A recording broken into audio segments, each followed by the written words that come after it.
देश विदेश के सभी जगह के टूर में अब जैन बंधुओं को नहीं आएगी कोई भी दिक्कत। नागफनी टूर्स एंड ट्रैवल्स लेकर आया है शुद्ध जैन भोजन और 4 स्टार आवास के साथ दुनिया के सबसे बेहतरीन टूर। 2025 के टूर की बुकिंग हो चुकी है प्रारंभ। आज ही संपर्क करके कराएं अपनी बुकिंग। संपर्क करें श्री महावीर जी, श्री भूपेंद्र जी, जैन। तो महाराज जी, आपके चरणों में एक प्रार्थना करना चाहता हूँ। अभी कुछ ही दिनों पूर्व समाज के दोनों गुरु भक्त परिवारों के बीच में कुछ आपस की कहासुनी या लड़ाई झगड़ा हो गया था। महाराज जी, दोनों परिवारों ने बैठ के सब विचार विमर्श किया और आपके चरणों में आए हैं और आपसे निवेदन है महाराज जी, इन्हें जो भी प्रायश्चित दंड आदि आपके द्वारा दिया जाएगा वो उसको स्वीकार करेंगे और दोनों पक्षों के लिए महाराज जी आपका आशीर्वाद मिले, ऐसी प्रार्थना। आपकी चतुर्मास समिति के समन्वयक जो हैं डॉक्टर जिनेंद्र हैं, वो आए हैं क्या? हाँ, ये समन्वयक है भाई, मैं नहीं हूँ समन्वयक। इन्होंने बड़ा समन्वय करके दोनों के लिए बहुत अच्छा समन्वय करके, देखो दोनों परिवार हैं तो यहाँ खड़े हो जाएं। श्रीमान भागचंद जी जैन पटना बुजुर्ग वहीं खड़े हैं, कोई बात नहीं, हम देख लें बस, और कोई बात नहीं। भागचंद जी साहब इधर आ जाइए। और दूसरा पक्ष भागचंद जी पटना वालों का परिवार, दीदी आरती दीदी आ जाइए, इधर आ जाइए। वो तो वहीं बहनों को बैठे जी। और दूसरे लोग, दूसरा परिवार भी, दूसरा परिवार। अच्छा ये ठीक। देखो, जैन धर्म हमेशा अहिंसा प्रधान रहा है। विपरीत बुद्धि वालों को हमारे यहाँ पहला तो निर्णय दिया शत्रुषु मैत्री, सभी के प्रति हमारा मैत्री भाव हो। क्लिष्टेषु जीवेषु कृपा परत्व, जो अज्ञानी हैं, जो कर्मों के मारे हैं, उनके ऊपर कृपा करना। तीसरा सूत्र महत्वपूर्ण है जो प्रासंगिक है। यदि किसी व्यक्ति से हमारे विचार नहीं मिलते हैं, हमारी अनुकूलता नहीं है, तो हमारे लिए माध्यस्थ भावम विपरीत वृत्तम, जब अपन जान लिया कि ये हमारी विपरीत बुद्धि वाला है, इससे हमारी पटती नहीं है, इसके विचार हमारे से मिलते नहीं हैं, इसके लिए जैनाचार्यों ने कहा माध्यस्थ भाव, हम उसके प्रति तटस्थ हो जाएं, उसके प्रति हम कुछ भी नहीं बोलें। दोषवादे चमौन्यो, जहां दोषों का वाद होने लग जाए वहां मौन रहना चाहिए। ये हुआ सामान्य नियम। अब जब आपके यहाँ बड़े और छोटे का मतलब आता है, तो पिताजी ने यदि बेटे को एक थप्पड़ मार दिया, कोई निंदा नहीं होगी, कोई बुराई नहीं है, कोई गलत नहीं किया। लेकिन लौटकर बेटे ने थप्पड़ मार दिया पिता को, तो निंदनीय है, महानिंदनीय है, महान दोष। पिता 100 थप्पड़ भी मार दे तो भी उसकी निंदा नहीं की जाएगी। अब क्यों मारा, कैसे मारा, ये बहस का विषय है ही नहीं, क्योंकि वो पिता है। पिता के लिए ना तो चौराहा है, यहां सबके सामने क्यों मारा, कोई प्रश्न नहीं कर सकता, क्योंकि वो पिता है। बिना कसूर बताए क्यों मारा, नहीं पूछ सकते, क्योंकि वो पिता है। इतना क्यों मारा, नहीं पूछ सकते, क्योंकि वो पिता है। लेकिन बेटे ने यदि मारा भी नहीं, हाथ भी उठा दिया, तो वह अपराध की कोटि में आता है।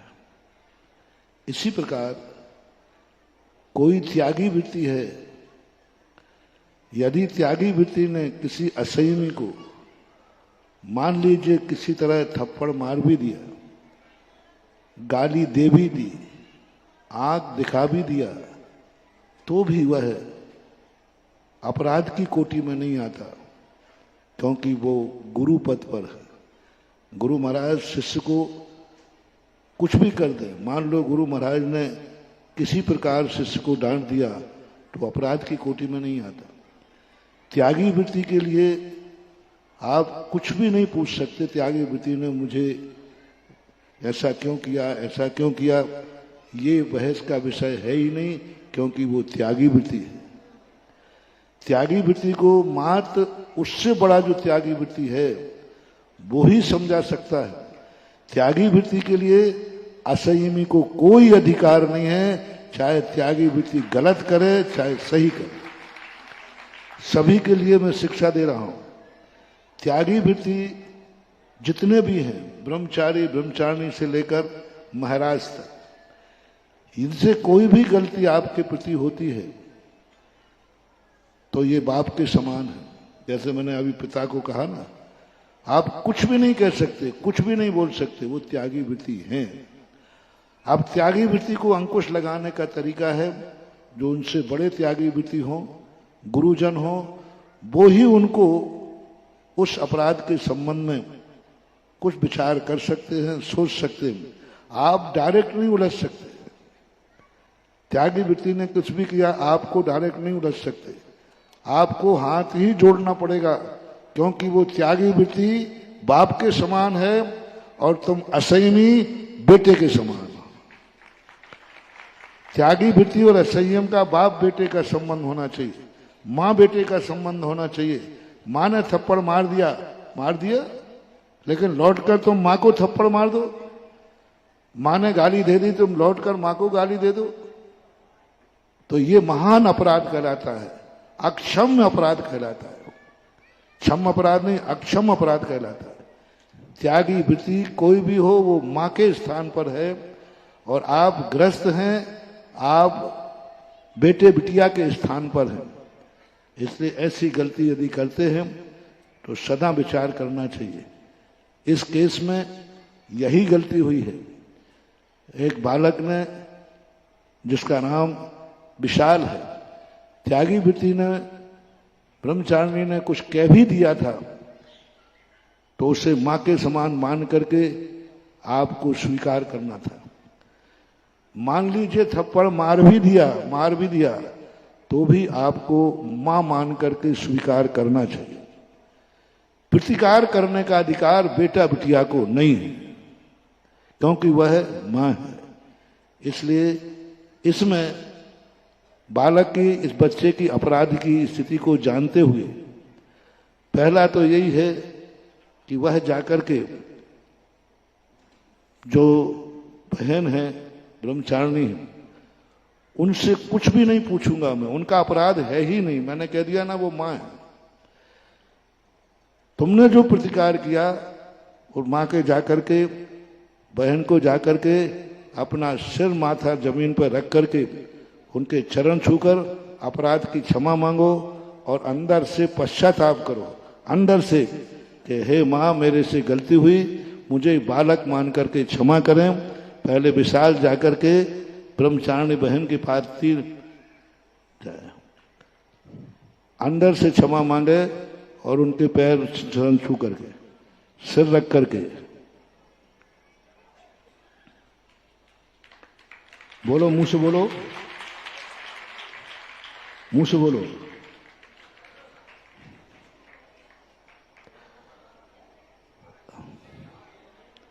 अपन त्यागी वृत्ति हैं, हाँ मुंह से बोलो।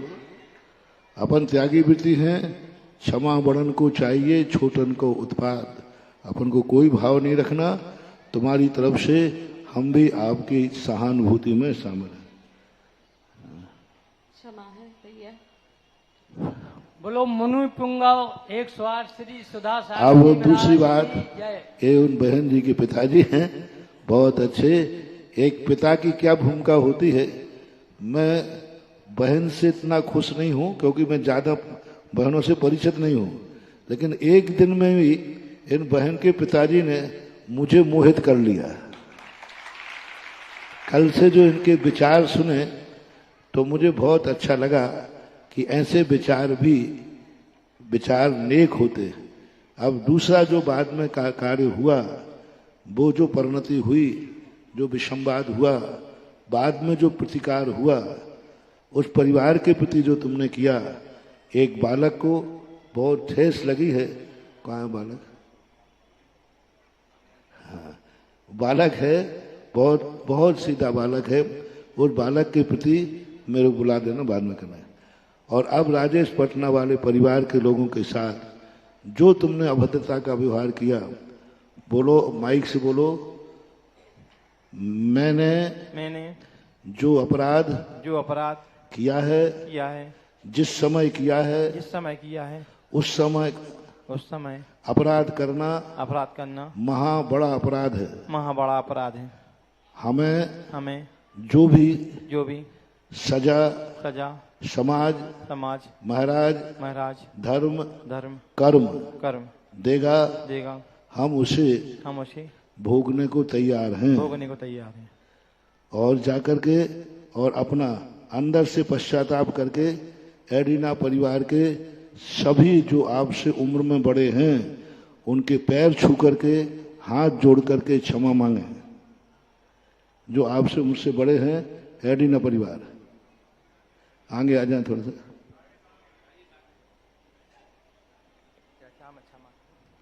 अच्छे से कर, झुक झुक कर, सिर रख दे। हाँ, और दूसरे कौन है? और महिलाएं सुन, ये सारी महिलाएं तुम्हारी माँ के समान हैं। जाओ, महिलाओं के पास जाओ। ये माँ के समान है, तुम्हारी माँ है। पैर पढ़ो। तुम्हारी उम्र उनकी उम्र में बहुत अंतर है। और दोनों बच्चे लोग क्या नाम, दोनों लोग उनके पैर पड़ो। तुम नहीं थे, खड़े हो वैसे ही? अच्छा, वैसे ही खड़े हो गए। फिर भी आप पढ़ लो, क्या बात हो गई? मैं कह रहा हूँ, हाँ, माताओं के पढ़ो, जाके वहां जाओ। इसमें पुण्य ही बंद होना है, पाप बंद नहीं होना है। और तुमने जो अपराध किया है, ये अपराध बहुत अच्छा नहीं है। आहार के समय तुम्हारे कितना भी हो, किसी भी परिस्थिति हो, साधु का सेवक वही होता है जो पिट जाए, मर जाए, लेकिन अपने साधु की आहारचर्या का सम्मान रखना चाहिए। उस समय आप लोगों को ऐसी हरकतें करना बहुत निंदनीय है। अतः आपको एक सजा दी जाती है कि आप इसी समय यहाँ पर कान पकड़ करके समाज के सामने 21 दंड बैठक लगाएं। उधर मुख कर रहे।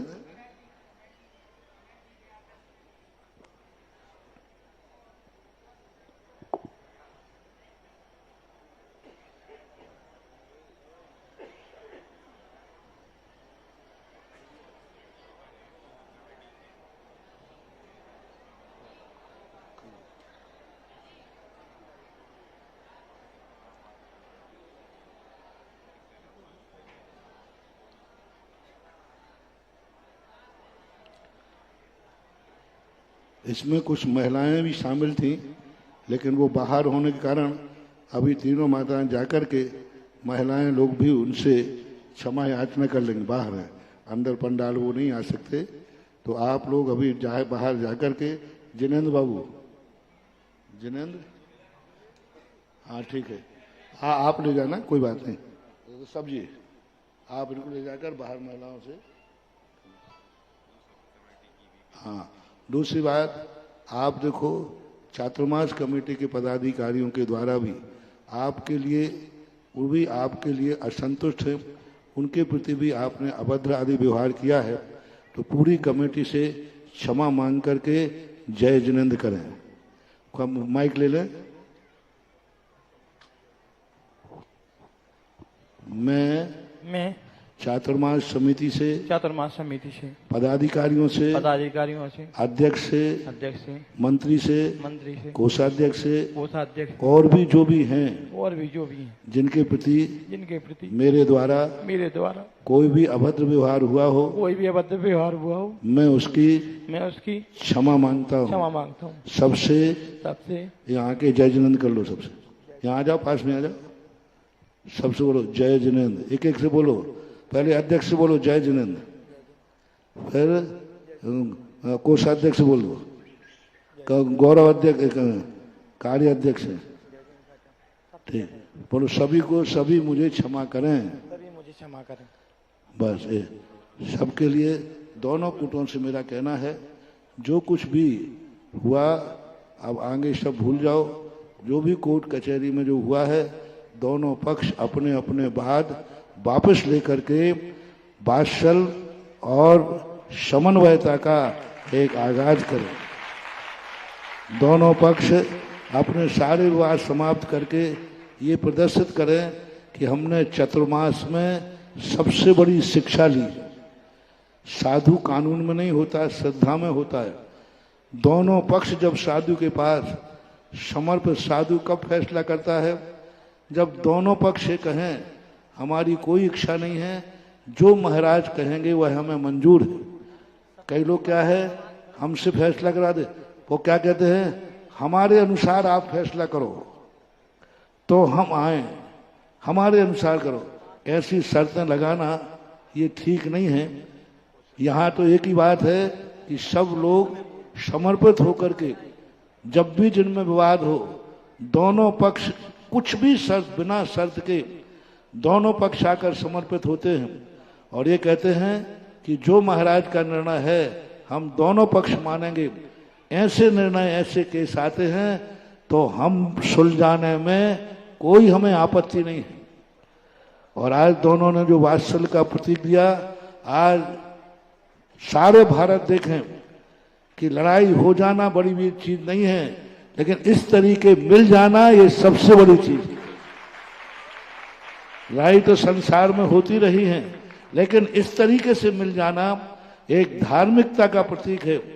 जिन लोगों ने टीवियों में, चैनलों पर, व्हाट्सएपों पर और लड़ाई का जो मजाक उड़ाया है, कई चैनलों ने भी उड़ाया, खूब मजे लिए, देखा ये हो रहा है चतुर्मास में, देखो ये हो रहा है। उनसे कहना है कि अब इसका भी व्हाट्सएप चलाएं कि जैन समाज, साधु के भक्त ऐसे लड़ते हैं और ऐसे मिलते हैं। पत्रकारों ने बड़ा चढ़ा करके बहुत लिखा। अब इस मिलन की कहानी भी लिखें कि देखा भारत देश कैसा है, देखा जैन समाज कैसे हैं। आज इन लोगों ने कोई किसी के सामने बहुत बड़ा चीज, आज मेडिना परिवार से मैं कहना चाहूंगा, आपने साधारण काम नहीं किया है, आज भगवान महावीर स्वामी का झंडा ऊंचा किया है और आपका परिवार बहुत सम्मान का पात्र है, बहुत बड़ा पात्र है। और गलती से हुई है, गलती होने के बाद अपने आप में क्षमा मांगना, समर्पित कर देना, ये बहुत बड़ी चीज कहलाती है। इसलिए अब दोनों परिवारों से यही है और अब इनके लिए यही है कि जब इन्होंने ड्यूटी देते समय किया है तो कुछ समय के लिए, दिवाली तक के लिए, ये उस ड्यूटी पर हमारी सेवा में आदि में, दर्शन आदि के लिए मना नहीं कर सकता हूं, लेकिन सेवा आदि में कम से कम दिवाली तक के लिए आपको रोक लगाई जाती है। बस यही है। उसके बाद सभी लोगों के लिए मेरा कहना है, वात्सल भाव से कभी भी ऐसी गलती ना करें। मैंने सब कुछ बता दिया है। श्रीमान भागचंद जी जैन